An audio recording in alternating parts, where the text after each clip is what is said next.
બાળકોની રહેવા જમવાની વ્યવસ્થા એ બહુ મોટી વાત છે સાહેબ. આજે આ એ જ વૃક્ષો છે જે તમારે મારીને આપણા બધાની સામે વાયેલા. આ દિલ્હીમાં તો ફળે આવવાના ચાલુ થઈ ગયા.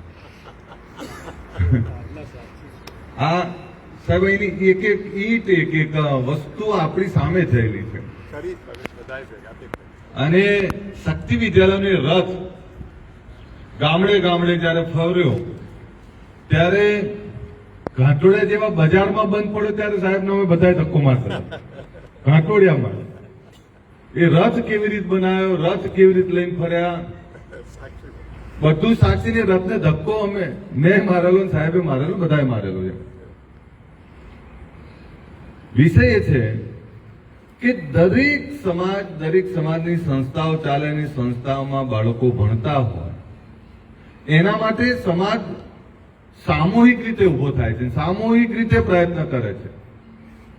બીજું, દરેક સમાજ પોતપોતાની સંસ્થાની આબરૂ સમાજ પોતે બનાવે છે. અને કોઈ પણ સંસ્થા, કોઈ પણ સામાજિક બાબત જ્યાં સુધીની શાખ ઊભી ના થાય ત્યાં સુધી મતલબ નથી. એની શાખ કોણ ઊભી કરે? તો મારા દીકરાના વખાણ પહેલા હું ચાલુ કરું કે બાજુવાળો ચાલુ કરે? તમારા ઘરમાં તમારા બાળકને તમે સન્માન નહીં આપો તો બાજુવાળો એને બિલકુલ સન્માન નથી આપવાનું. એમ આપણી સામાજિક સંસ્થાઓ, આપણા સમાજની જે સંસ્થાઓ છે એની આબરૂ, એની શાખ બાંધવાની પહેલી જવાબદારી આપણી થાય. અને શાખ ના બંધાય ત્યાં સુધી સંસ્થા મોટી ના થાય. ગમે એટલા મોટા બિલ્ડિંગ બનાવો, ગમે એટલું સારું આ ગાર્ડન સાથેનું કેમ્પસ ઉભું થાય, પણ એમાં બાળકો ભણવા જ ના આવે તો મૂકીએ જ નહીં તો સંસ્થાની પરીક્ષા ક્યારે થશે? મારો પ્રશ્ન એટલો જ છે તમે બધાને કે આ તાલુકો સમૃદ્ધ તાલુકો, આ તાલુકો શિક્ષણમાં આગળ વધવાની જરૂર છે. અને આની સાથે આખા ગુજરાતમાં આપણે સંદેશો આપવાની જરૂર છે કે સરદાર ધામ ચાલે, આંજણા ધામ ચાલે, રબારી સમાજની રેક સંસ્થા ચાલે, ઉમિયા ધામ ચાલે. દરેક સમાજની સંસ્થાઓ એટલી સરસ ચાલે. કેમ ચાલે? તો કે એક તો એના સમાજે ઉઠાઈ લીધું, સમાજના આગેવાનોએ દાન કર્યું, દાનની સાથે ફક્ત દાન આપીને છૂટી નહીં ગયા, દાનની સાથે જે લોકો સમાજની આ સંસ્થામાં મથે છે એમને તમામ પ્રકારની વ્યવસ્થાઓ પૂરી પાડવા, વિદ્યાર્થીઓ કેવી રીતે આવે એનો પ્રચાર એમણે ચાલુ કર્યો. પ્રચાર એકલા ટ્રસ્ટીઓ એકલા 10 જણાથી કઈ ના થાય, એની સાથે જોડાયેલા એકલા 500 લોકોથી કઈ ના થાય. સમાજે ઉભું કરવું પડે, સમાજે વાતને પકડવી પડે. માફ કરશો, આપણે કદાચ બધા વાત પકડવામાં હજુ પાછળ છીએ. આ સંસ્થાના પ્રાંગણમાં જે વૃક્ષો, જે લીમડાઓ વાયેલા, જે ઝાડો વાયેલા, એ નાના નાના ઝાડા જે મોટા થઈ ગયા, બસ સંસ્થામાં આપણા બાળકો ભણી અને અધિકારી કર્મચારી થાય, મોટા બને, એના માટે આપણે બધા પ્રયત્ન ના કરી શકાય? તો સાહેબ, સુફિયાની વાતો કરવી એ સહેલી વાત છે, ખામી કાઢવી એ તો બહુ જ સહેલી વાત છે. ઘરે બેઠા બેઠા જેને બાજુવાળો ભૂખ્યો ઊંઘ્યો કે નહીં, બાજુવાળાનો છોકરો ભણ્યો કે નહીં, એનો દીકરો ભણ્યો કે નહીં, બીજાની ચિંતા નહીં, એના પરિવારની ચિંતા જેને ના કરી, એ જે બીજા માટે મતતા હોય, બીજા માટે કામ કરતા હોય, એની ઘરે બેઠા બેઠા ફેસબુક, વોટ્સઅપમાં રીલ બનાવી કે ફોટો મૂકી કે કોમેન્ટ કરીને ખામીઓ કાઢવી, એ તો બહુ નાનું કામ છે ભાઈ, બહુ સહેલું કામ છે. આ જગતમાં ક્યાં કોઈ પૂર્ણ પુરુષોત્તમ છે? પણ સમાજના જે લોકો સારું કામ કરે અને સારા કામની સાથે જે લોકો સમાજના ઉત્થાન માટે મતતા હોય એને એક વાર પણ એની મદદ માટે ના આવે તો હું માનું છું એવા લોકોને ખામી કાઢવાનો અધિકાર નથી. જો રાજનીતિ આવતી જતી રહેવાની, દરેકની વિચારધારા અલગ હોય, એક બાપના 2 દીકરાની વિચારધારા અલગ હોય છે ભાઈ, તો ક્યાં સુધી દરેક બાબતને રાજનીતિ સાથે જોડ કરશો? ચૂંટણી આવે ત્યારે કરી લેજો ભાઈ બધા, કોણ રોકે છે તમને બધા? અને કરો જ છો ને બધા, ક્યાં ક્યાંય કોઈના કોઈ રોકાય છે? જેટલી પાર્ટીઓ બધા લડી લીધું આપણે બધા, કોઈ પાર્ટીએ બાકી છે ને અપક્ષ તો આપણા માટે જ બન્યું છે. સાહેબ માફ કરશો, તમને બધાને એવું લાગે આ રાજનીતિની વાત નહીં કરતો, આપણે ફક્ત રાજનીતિનું વિચારીએ. હજુ તો એક ચૂંટણી પતી નહીં, તાલુકા પંચાયત સાહેબ પતી અમારે. ચંદનજીને તરત જિલ્લા પંચાયતની વાત કરી દીધી. હવે જિલ્લા પંચાયત અરવિંદજી આ બધાય હવે જિલ્લા પંચાયત પતી તો સાહેબ સરપંચની ખટપટ ચાલુ થઈ ગઈ. સરપંચ, તાલુકા પંચાયત, જિલ્લા પંચાયત, વિધાનસભા અને લોકસભા, આ 5 ચૂંટણી, 5 વર્ષમાં 5 ચૂંટણી, એ સિવાય આપણે બીજું કઈ વિચાર્યું નહીં. વિચારો તો ખરા. આમાંથી બહાર નીકળવું, સત્તા, રાજનીતિ બધું જ જરૂરી છે, પણ એના માટે જ બસ હવે લડશે એક જણ અને આખા બધાએ લાગી પડી આપણે ચૂંટણી. હવે તારે 10 દાડા મથી લો બધા. બીજા સમાજો શું કરે છે? બીજા સમાજો શીખવાની જરૂર છે. દરેક સમાજો પોતપોતાના સમાજની આવનારી પેઢીની ચિંતા કરે છે. અમે બધાએ જગદીશભાઈ બધાએ જે મથીએ છીએ ને, અહીંયા કોઈ રાજનીતિ માટેનું નથી મતતા. વિધાનસભા એક હોય તો મથી લઈએ. એમાં એક વિધાનસભામાં જગદીશભાઈને પલાટવાળી બે તો કોઈ રોકી નહીં કે મને કોઈ રોકી નહીં શકે. પ્રશ્ન એ છે કે જો ખાલી વિધાનસભા હોય, ખાલી લોકસભા હોય તો પછી એક જ વિસ્તાર પકડી રાખ્યા. ચંદનજી છે સિદ્ધપુરથી શું કરાઈ આવ્યા છે? મને સમજાવો ને તમે શા માટે આવ્યા? તો અમરેલી બોલાવે તોય આગેવાનો જવાનું, ભાવનગર બોલાવે તોય જવાનું, બનાસકાંઠા બોલાવે તોય જવાનું, અરવલ્લી બોલાવે તોય જવાનું, મહેસાણા બોલાવે તોય જવાનું. આખા ગુજરાતમાં કોઈને પણ પેટમાં દુખાય તો આગેવાને જવાનું તો ખરું. સમૂહ લગ્ન હોય તો જવાનું તો ખરું. જઈને વાત તો એકની એક જ કરવાની. તો આગેવાનો જે કઈ વાત મૂકે છે ને એ પોતાના માટે નહીં, આપણા માટે મૂકે છે, આવનારી પેઢી માટે વાત મૂકે છે. આ મગજમાં નાખવાની જરૂર છે. અને જે સમાજમાં ભણતરની ભૂખ નહીં હોય ને કઈ નહીં થાય. તમારે ભણતરની ભૂખ લગાવવી પડશે. જેટલી રાજનીતિની ભૂખ છે, જેટલી બીજી ભૂખ છે, ભણતરની ભૂખ આપણા બાળકોને લગાડવી પડશે. અહીં બેઠા છીએ ને તો નક્કી કરી લો ને, આપણે ગાંધીનગર તાલુકા વાળા નક્કી કરો ને કે આપણે આપણા ગામમાંથી જરૂરિયાતમંદ જે બાળક છે, જે હોશિયાર છે, જેને ભણવું છે, જેનામાં ભૂખ છે, જરૂરિયાત વાળું છે, ફી નહીં ભરી શકે માની લો, તો આપણે ગામમાંથી નક્કી કરી લો ને 2 છોકરાની ફી ભરવામાં આપણા વાંધો નહીં આવે. ખબર પડે છે તમને? એવા અનેક બાળકો છે ભાઈ. એવું તો છે નહીં કે આપણામાં ગર્સ નહીં. આપણા બાપ દાદામાં બહુ ગર્સ હતી. પગ પડે કહી દેતા હતા કે આમાં આટલું છે. એ હોશિયારી હતી આપણામાં, એ ગર્સ છે આપણામાં. તો આજે તમને કહું, નક્કી કરી લો ગામ દીઠ આપણે બહુ વધારે નહીં પણ યસ ના 5 જ બાળકોનું સાહેબ ટાર્ગેટ કરો. ગામ દીઠ 5 બાળકો શોધો જ ખરા. 5 ના મળે તો 2 તો ફરજિયાત શોધી લાવો સાહેબ. 5 બાળકોનો ટાર્ગેટ કરો અને ઓછામાં ઓછા 2 બાળકો આપણા ગામમાંથી અહીં ભણવા મૂકો. આ બેનને બધાનું વર્ષોથી જોઉં છું કેટલું મથે છે, કેટલું મથે છે. પછી શું થશે તમને કહી દઉં બધાને કે હમણાં મેં અડાલજમાં જગ્યા સરકાર જોડેથી લીધી. એ સંસ્થા બનતા સાહેબ કેટલા 200-300 કરોડ રૂપિયાની સંસ્થાની વેલ્યુ થઈ જશે. આ 3 વર્ષમાં સંસ્થા તૈયાર થાય છે એટલે એ સંસ્થાની વેલ્યુ 200-300 કરોડ રૂપિયા. 50 કરોડનું તો આય થાય લે ભાઈ. લીધું તારે અહીં ખાલી આપણા રોહિતભાઈ 51 લાખ રૂપિયા હતા ને તો કેવા ઢોલ વગાડેલા આપણે સાહેબ. સાહેબ એને ધન્યવાદ આપવા પડે. ભલે કોઈ ગમે તે કે મને એની એક વાત સારી લાગે સાહેબ, પૈસા ખૂબ આપે સાહેબ. મથુરજી લોખંડવાળા આપણા 25 લાખ રૂપિયા અને રોહિતભાઈ 51 લાખ રૂપિયા આપે સાહેબ. સાહેબ એની એક વાત મને ગમે એ કે સમાજની સારી વાતને આગળ લઈ જાઓ, ખરાબ વાતને દબાઈ દો. આપણે એકબીજાની શાખ નહીં વધારીએ કોણ વધારશે? એ બહુ સારી વાત કરી કે સમાજની સારી વાતને આગળ લઈ જાઓ, ખરાબ વાતને ત્યાં જ દબાઈ દો. આપણે તો સારી વાતને તો ભૂલી જાઓ, ખરાબ વાતને તો દૂર સુધી લઈ જઈએ. આવું ના કરો. એકબીજાની ઓછી કરો, બધા પૂરા થઈ જશો. આમાં તો કોઈ આમાં ચક્કર ફરતું છે ભાઈ. આમાં હું હોઉં, તમે હો, આપણે બધા હોઈએ, પણ એકબીજાને ખતમ કરવામાં તો સમાજ પતી જશે.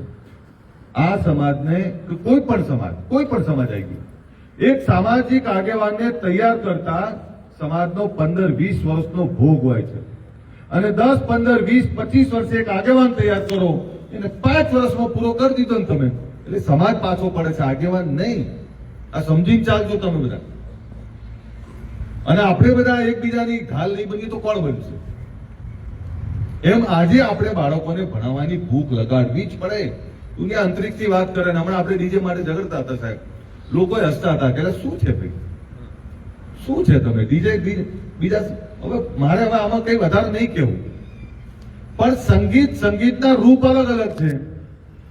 એક સંગીત તમને સાંભળવું જ ગમે, એક સંગીત ઊંઘાડી દે તમને, ઊંઘ આવી જાય સાહેબ. મેડિટેશન માટે સંગીતનો જ ઉપયોગ થાય છે ને. સંગીત પ્રેમ, કરુણા, દયા બધું જ શીખવાડે. સંગીત શિક્ષણ આપે, સંગીત દિશા આપે, અને સંગીત ભક્તિ આપે ને સંગીત બગાડીએ દે. હવે આપણે બધાને એવું થાય વિરોધ છે નો, એ ખરાબ સંગીતનો વિરોધ ભાઈ, વિરોધ તો ખરાબ સંગીતનો. એમ આજે દુનિયા અંતરિક્ષની વાત કરે. સુનિતા વિલિયમ્સ આપણા ગાંધીનગર જિલ્લા, જ્યાં એની અને એ જગ્યાએ આપણે હજી આપણે શિક્ષણની વાત કરવી પડે છે, એને મથાળવા પડે છે સાહેબ. મારી વિનંતી છે તમને બધાને કે આપણે કોમ્પિટિશન કરો, બીજા સમાજો જે રીતે ભણાવે છે એવી ભણાવવાની કોમ્પિટિશન કરો. તમારા ગામમાં ગરબા માટે કે માતાજીનો પ્રસંગ હોય કે ગામનો પ્રસંગ હોય, તમે 10-10, 20-20 લાખ રૂપિયા ફૂંકી મારો છો, તો કઈ ના કરો. શક્તિ વિદ્યાલયમાં 2 બાળકોને મૂકવા માટે ગામ દીઠ વર્ષે 50,000 ના ભેગા કરી શકો તમે? નક્કી કરો ને સાહેબ. અને 50,000 માં સેવા થશે સાહેબ, પરમાત્મા આશીર્વાદ આપશે. એ 50,000 માં 2 થી 3 દીકરાઓ અહીંયા મૂક્યા હોય તમે, તો એ ભણેલા દીકરા દીકરી અધિકારી કર્મચારી બનશે તો સાહેબ ગામનું નામ રોશન કરશે, તમારું નામ રોશન કરશે, તમને સારું લાગશે. હવે અમે ભણાવીએ છીએ છોકરાઓને, કે કોઈ દાખલા તો બેસાડવા પડશે ભાઈ.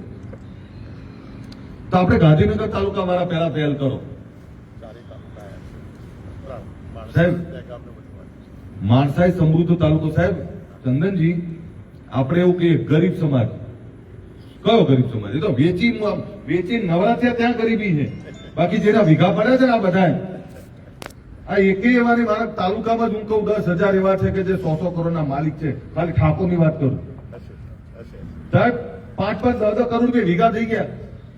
આ કલોલ, માણસા, ગાંધીનગર, દેગામ, દસકોઈ, આ આટલાના ભેગા કરો ખાલી કેટલા પૈસા થાય? અબજો રૂપિયાની જમીનો પડી છે. પડી જમીનો વેચવા નહીં કહેતો, પણ ખેતી એ બરોબર નહીં કરતા. આપણે 50 વીઘાનો ખેડૂત ખાતેદાર આપણો વર્ષના અંતે બિયારણ માટે 2 વીઘા 5 વીઘાના ખેડૂત જોડેથી ઉછેરા લેતો, વ્યાજે લેતો હોય. આવી રીતે થોડા આપણે સુખી થઈશું.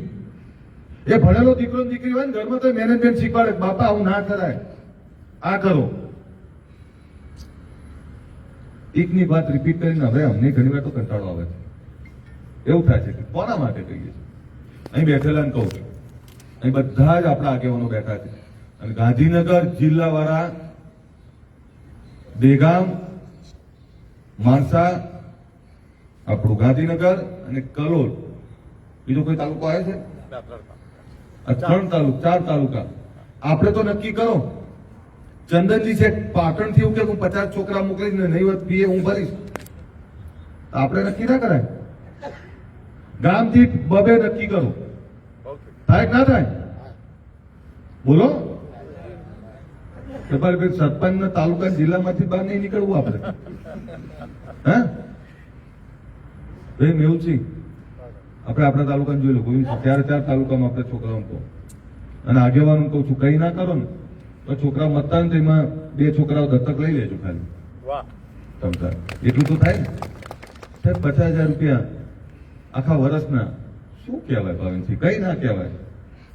તમે 50 ઘરે 1,000 રૂપિયા કહો તો આપી દે. આ સંસ્થામાં પૈસાની નહીં જરૂર, આ સંસ્થામાં વિદ્યાર્થીઓની જરૂર છે. અને આનંદ નિકેતન, તમને ખબર છે અમદાવાદની એ સ્કૂલના એડમિશન લેવા માટે લોકો લાગવગ લગાવે. આપણા ત્યાં ઘરે બેઠા આવ્યું, આપણે ત્યાં ઘરે બેઠા સંસ્થા અહીંયા વહીવટ કરવા આવે, આપણે એમાં છોકરાઓ ના મૂકી તો કરશું શું આપણે? હા, 5 લાખ રૂપિયા ફી 12 મહિનાની. 5 લાખ રૂપિયા ફી ઓછી કહેવાય? તમે ક્યારેક પૂછો ખરા જગતમાં ચાલે શું? આપણે તો જાણ્યા ગાંઠ્યા વગર કઈ સીધું કોમેન્ટ તરત આપી દઈએ આપણે. હા, તરત આપી દેવાનું. ના, આપણે તરત કહી દેવાનું આ નહીં ચાલે. હું તમને બધાને કહું કે તમારા બાળકો નહીં ભણાવો તો આવનારા સમયમાં કોઈ તમને પંચાયતના વોર્ડમાં સભ્ય જોવા નહીં માંગે સાહેબ. તમે બીજું બધું ભૂલી જાઓ. તમને જે ભાષા સમજે છે ને એ ભાષામાં કહો. નેતૃત્વ કરવાનો એને જ અધિકાર છે જે તમામ ક્ષેત્રે એનામાં સિદ્ધિ મેળવવાની તાકાત હોય. આ બધા જ સમાજો જુઓ તો ખરા તમે યાર, કેટલી મસ્ત સંસ્થાઓ. હવે અહીંયા અમે સાહેબે મને જોરદાર વાત કરી, મને કે તમે સંસ્થા બનાવશો ગમે એટલી મોટી, બાળકો આવશે જ નહીં. તો આ બને છે સાહેબ, બને છે ને. આપણી બીજી સંસ્થા ભાડે આપી દીધી ત્યાં. કેટલાનું શું કહેવાનું હવે સાહેબ? એવું તો છે નહીં આપણા સમાન સંસ્થા આખા ગુજરાતમાં જોવા જાવ તો 50 સંસ્થાઓ છે. પણ આપણે બાળકોને મૂકો તો ખરા, ભણવા મૂકો. અને એના માટે જે વ્યવસ્થા જોતી જોઈશું. હું ગાંધીનગર તાલુકા વાળાને તો એટલું જ કહું કે ભાઈ તમે ગામ દીઠ આ 5 દિવસમાં, કારણ કે સ્કૂલો ચાલુ થઈ જશે પછી 10 દિવસ છે આપણી પાસે, એટલે 5 દિવસમાં પહેલા તમારા ગામની યાદી આપો કે ભાઈ આ કોઈ નિરાધાર છે, કોઈ હોશિયાર છે, કે આ જરૂરિયાતમંદ છે, એવા દીકરા દીકરીને અમે આ ગામમાંથી ભણવા મોકલીએ છીએ. વ્યવસ્થિત થાય કે ના થાય? આપણે શરૂઆત થાય કે નહીં? ડેલિગેટ આપણે તમારે તો બાજુ છે, આપણે સિહોરી આલમપુરના બધું જુઓ. આપણે ગાડી આવે છે, આપણે કેમ ના થાય? ભાઈ દરેક ગામ દીઠ 5 બાળકોનો ટાર્ગેટ કરો. વિક્રમસિંહ આપણે દીકરી, એમની દીકરી સાહેબ સાદરાથી છે, દીકરી કેટલું ભણી પૂછો તો એવી દીકરીઓ મહેનત કરો ને ભાઈ. એટલે ગ્રેજ્યુએટ સુધી કે MA સુધી, BEd સુધી ક્યાં સીમિત રહે? એમાં મહેનત કરો ને. જે સારા વિદ્યાર્થીઓ છે એમાં મહેનત કરવાનું રાખીએ આપણે બધા. અને જે આ જો 10 વર્ષમાં સમાજમાં ભૂખ લાગી છે, પણ એ ભૂખની વ્યવસ્થા ઉભી થાય, વ્યવસ્થાઓમાં આપણે બધા સમાજ જો આખો નહીં કૂદે તો થાકી જશો. હવે છોકરા છોકરીઓને ભૂખ લાગી છે તો એ શિક્ષણની ભૂખ લાગી, અને એકલું અહીં નહીં, અહીં ભણશે ને તો અહીંથી અમેરિકા ને ઇંગ્લેન્ડે આપણું બાળક હશે ભાઈ. અહીં ભણાવશો તો જશે. IELTS કોણ ક્લિયર કરશે? કે બાળકોને ભણાવશો તો ત્યાં આવશે ને ભાઈ. અને સાહેબ આપણા લોકો બહુ જ છે, અમેરિકા, ઓસ્ટ્રેલિયા, ન્યુઝીલેન્ડ, ઇંગ્લેન્ડ બધે જ છે. પણ આપણા પરિસ્થિતિ શું છે ખબર? પૈસા વાળા જ બાળકોને ભણાવતા નહીં. એક તો જેને ભણવું છે એને સગવડ નથી, અને જેની જોડે સગવડ છે એમને ભણાવવાની. એમને શું કહો, અમારા બાપા જોડે 100 કરોડની જમીન છે, તો ભાઈ જતું રહે બધું. 100 સાહેબ જમીન વેચીને કોઈ ઠાકોરે ફેક્ટરી બાંધી હોય એવો એક બતાવો. કાળુસિંહ ચંદનજી, અમારા અહીંયા અમદાવાદ, ગાંધીનગરમાં 500 ને 1000 કરોડ જેને જમીન આયા, એને ફેક્ટરી નહીં નાખી, ભાડે દુકાનો લીધી, નવરા થઈ ગયા કેટલાય. કારણ સાહેબ ભાડે દુકાનો, એટલે ભાડે દુકાન લેવાય 100 કરોડ રૂપિયાની. જોયું છે કઈ ગાળાયો? 100 કરોડની અમે તો 2000 કરોડનું જોર થાય. પ્રોજેક્ટ બને આખો. એટલે તમને બધાને કહું છું, એક તો જમીનો વેચશો જ નહીં, અને વેચવી તો ફેક્ટરી નાખવી હોય તો જ વેચજો. અને એ ના કરશો, ભણેલો દીકરો દીકરી તમારું ઘેડપણ સુધારશે, સમાજનું નામ રોશન કરશે, તમને સુખી કરશે ભાઈ. એટલે બધા લાંબુ ભાષણ નહીં કરવું, હવે બહુ બોલ દીધું. 5 બાળકોનું ગામ દીઠ ગોવિંદસિંહ, ખાલી ફેરો ના થાય કોઈ. કાલથી જ બધા અહીંથી અત્યારે લખાવતા જજો. અહીં બેઠેલા એક ને પૂછજો જ, કીધા વગર કોઈ જાય નહીં. અને આપણા બાળકોને મૂકો. આપણી સંસ્થા છે, આપણા બેન ને બધા, આપણો સ્ટાફ બધો ખૂબ મહેનત કરે છે. ત્યારે તમે બધાએ આ સંસ્થાને સાહેબ અભિનંદન. સંસ્થા બહુ સુંદર લાગે છે, બહુ સુંદર લાગે છે. આપણી પણ સંસ્થા બહુ શક્તિ વિદ્યાલય સુંદર લાગે છે. આ સંસ્થાને આપણે બધા પ્રમોટ કરીએ, આપણે બધા એનો પ્રચાર કરીએ, આપણે બધા આપણી સંસ્થા, અને આ શક્તિ વિદ્યાલય એકલું નહીં, જેટલી પણ આપણી સામાજિક સંસ્થાઓ છે આખા ગુજરાતની, એના આપણે પ્રચાર કરીએ કે અમારી સંસ્થા આવી છે, અમારી સંસ્થા આવી છે, અમારી સંસ્થામાં તો આટલું સરસ શિક્ષણ છે, અમારી સંસ્થાનું બાળક આવું તૈયાર છે. એ આપણે પ્રચાર કરીએ. એ જ વિનંતી સાથે આ બધાનો આભાર.